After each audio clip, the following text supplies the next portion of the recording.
أعوذ بالله من الشيطان الرجيم. بسم الله الرحمن الرحيم. إذا وقعت الواقعة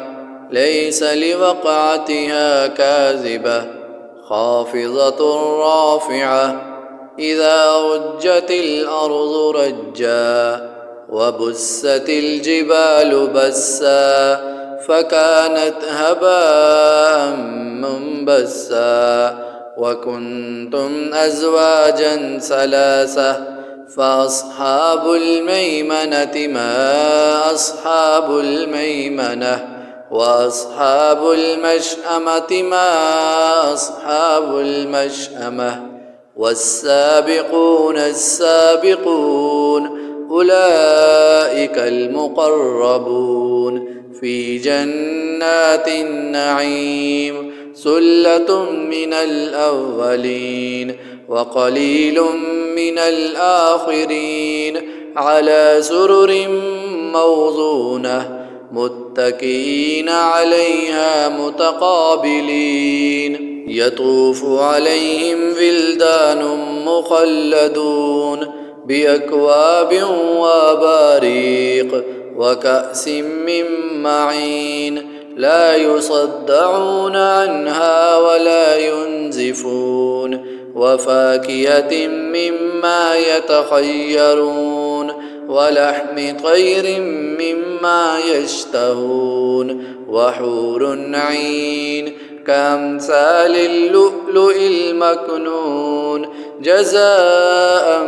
بما كانوا يعملون لا يسمعون فيها لغوا ولا تأثيما إلا قيلا سلاما سلاما وأصحاب اليمين ما أصحاب اليمين في سدر مخضود وطلح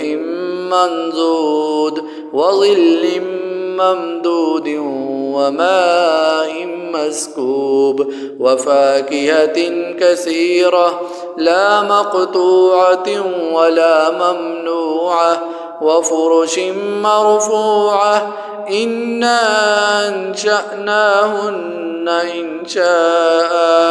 فجعلناهن أبكارا عربا أترابا لأصحاب اليمين ثلة من الأولين وثلة من الآخرين وأصحاب الشمال ما أصحاب الشمال في سميم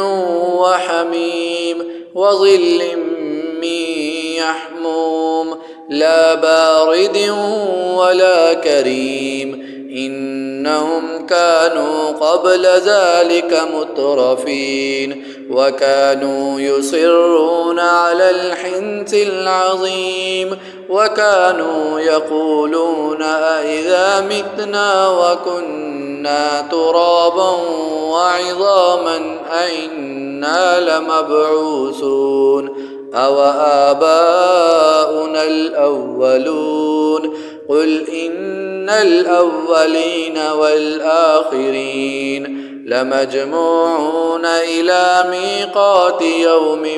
معلوم ثم إنكم أيها الضالون المكذبون لآكلون من شجر من زقوم فمالئون منها البطون فشاربون عليه من الحميم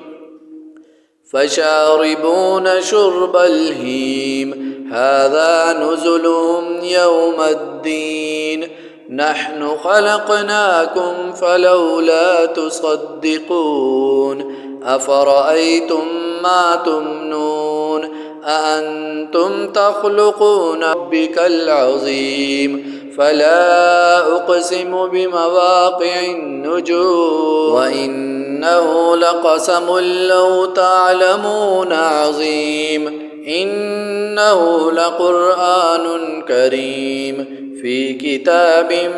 مكنون لا يمسه